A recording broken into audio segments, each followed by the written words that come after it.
Hello viewers, আসসালামু আলাইকুম। আপনারা দেখছেন ডিভাইস ভ্যালি। আজকের টপিক হচ্ছে সিআরটি টেলিভিশনের অর্থাৎ চায়না সার্কিটের সাউন্ড সেকশন, অর্থাৎ এই পিসিবিটির যে সাউন্ড সেকশন আছে সেই সাউন্ড সেকশন সম্পর্কে আমি আপনাদের আজকে বিস্তারিত অবহিত করব। ভিউয়ার্স, এটি হচ্ছে আমাদের সেই সাউন্ড সেকশন, অর্থাৎ এখানে একটি TDA2003 আইসি ব্যবহার করা হয়েছে। ভিউয়ার্স, এই সাউন্ড সেকশনে একটি মিউট ট্রানজিস্টর ব্যবহার করা হয়েছে। এটি হচ্ছে সেই মিউট ট্রানজিস্টর। আর এটি হচ্ছে স্পিকার আউটপুট ক্যাপাসিটার, যেটির মাধ্যমে স্পিকারের যে আউটপুট সেটিকে ফিল্টার করা হয়েছে। এখানে অন্যান্য যে ছোট ছোট ক্যাপাসিটার ব্যবহার করা হয়েছে। ভিউয়ার্স, এই সেকশনে 14 থেকে 18 ভোল্ট সাপ্লাইয়ের মাধ্যমে এই সাউন্ড সেকশনটিকে অপারেটিং করা হয়ে থাকে। ভিউয়ার্স, আমি সেকশনটি অর্থাৎ সাউন্ড সেকশনের আশেপাশে যে কম্পোনেন্টগুলো আছে সেগুলো একটু জুম করে দেখিয়ে দিচ্ছি। এর যে লেখাটি যেমন একটি বোঝা যাচ্ছে না, যাই হোক, এখানে TDA2003 পরিবর্তে 2002 CB203 এই ধরনের অল্টারনেটিভ আইসিগুলো এখানে এখন আমি আপনাদের সম্পূর্ণ এই অ্যাম্পলিফায়ার অর্থাৎ CRT টিভির যে সাউন্ড আইসি অংশটি আছে সেটি আমি সার্কিট ডায়াগ্রামের মাধ্যমে খুব সহজেই আপনাদের বুঝিয়ে দিচ্ছি, যেটির মাধ্যমে আপনারা সহজেই এর ফল্ট অথবা ফাইন্ডিং খুব সহজেই ধরে ফেলতে পারবেন। ভিউয়ার্স, এখানে আমার একটি সার্কিট ডায়াগ্রাম দেখতে পাচ্ছেন। এটি হচ্ছে TDA2003, 2002 অথবা 203 এই মডেলের আইসির সার্কিট ডায়াগ্রাম। এটি চায়না একটি খুব কমন সার্কিট সাউন্ড আইসি, যেটি এখন চায়না যে সার্কিটগুলো আছে সব সার্কিটেই এই অ্যাম্পলিফায়ারটি ব্যবহার করা হয়, অর্থাৎ এই আইসিটি। এটি খুব সহজেই আপনারা এর সার্কিট ডায়াগ্রাম থাকলে খুব সহজেই এটি মেরামত করতে পারবেন। প্রথমেই এর সার্কিট ডায়াগ্রাম সম্পর্কে আমরা একটু ভালো ধারণা নিই।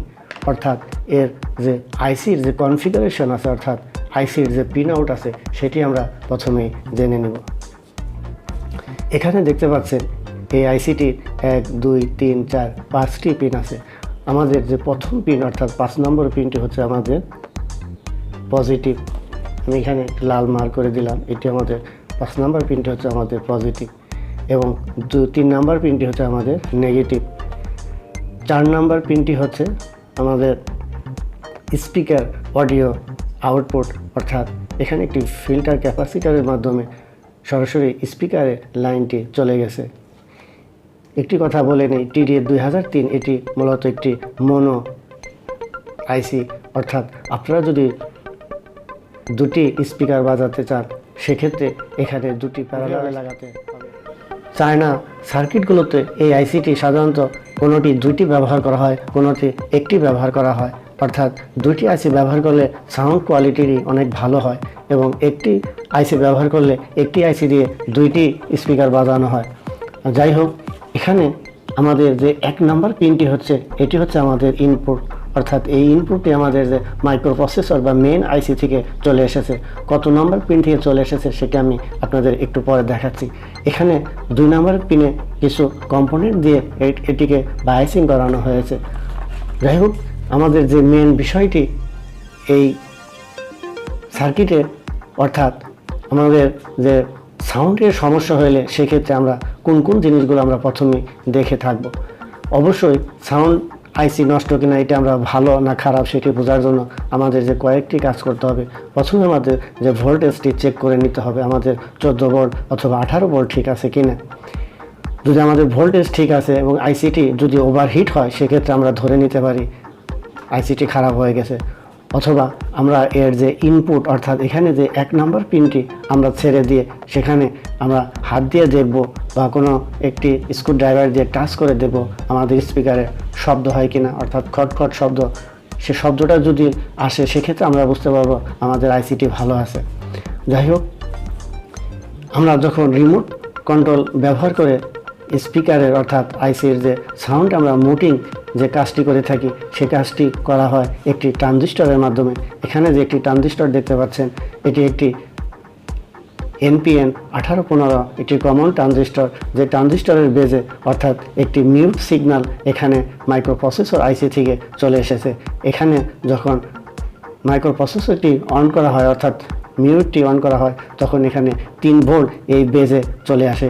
এই বেজ থেকে একটি নেগেটিভ ভোল্টেজ এই ইনপুটে দিয়ে দিলে তখন এই ইনপুটটি বন্ধ হয়ে যায় এবং ইনপুটটি বন্ধ হয়ে গেলে সাউন্ডটি মুট হয়ে যায়। ঠিক এই সিস্টেমে মিউটটি আমাদের কাজ করে থাকে।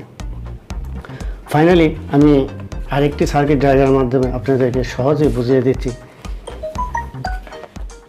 ভিউয়ার্স, এখানে আমাদের সেই মাইক্রোপ্রসেসর অর্থাৎ জঙ্গল আইসি বা মাইক্রোপ্রসেসর TMP 8873 আইসিটি যে পিন কনফিগারেশন এখানে দেওয়া আছে, অর্থাৎ আমাদের এই যে সাউন্ড আউটপুট অর্থাৎ আইসি TDA2003 এখানে স্পিকার দেখতে পাচ্ছেন।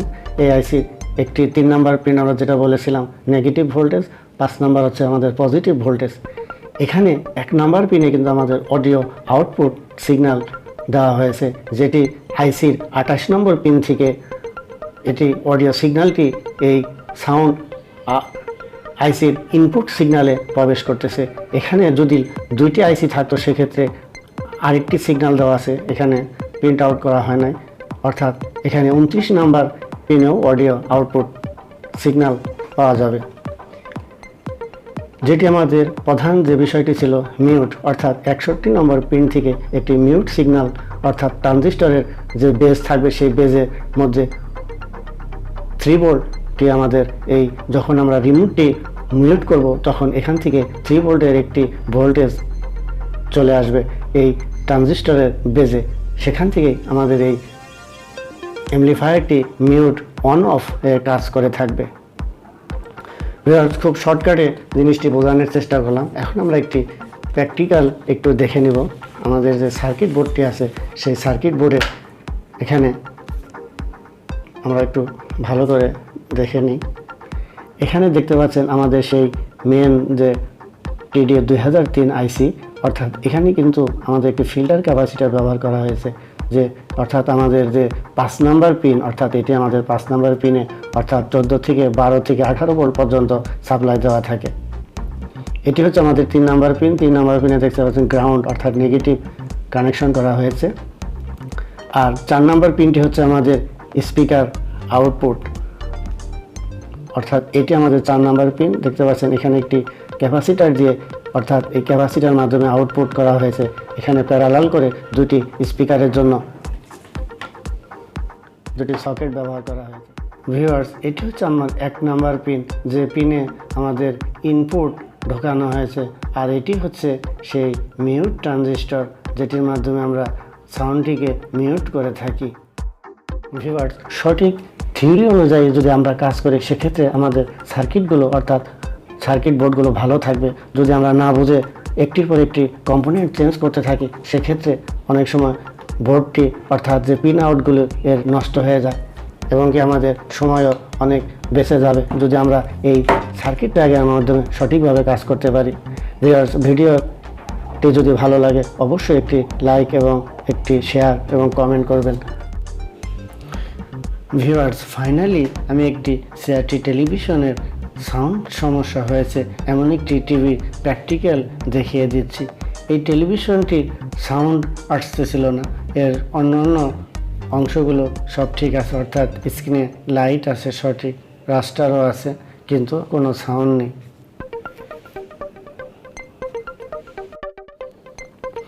ভিউয়ার্স, টিভি থেকে আমি স্পিকার দুটি সম্পূর্ণ খুলে নিয়েছি।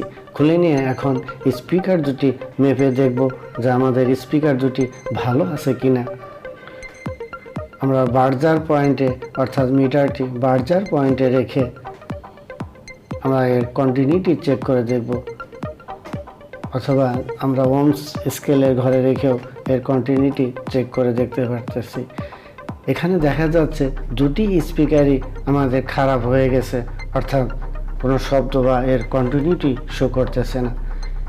এখন আমরা এই 2টি স্পিকার আমাদের সম্পূর্ণ পরিবর্তন করে নিতে হবে, অর্থাৎ সমমানের 2টি স্পিকার আমাদের লাগাতে হবে। যেহেতু আমার হাতের কাছে অন্য আরেকটি টেলিভিশনের এই ধরনের ফ্ল্যাট একটু লম্বা ধরনের একই কোয়ালিটি অর্থাৎ এর যে ওহমসটি 8 ওহমসের দুইটি স্পিকার ছিল, আমি সেই দুটি ওখানে লাগিয়ে চালিয়ে দেব, এতে কোনো সমস্যা হবে না।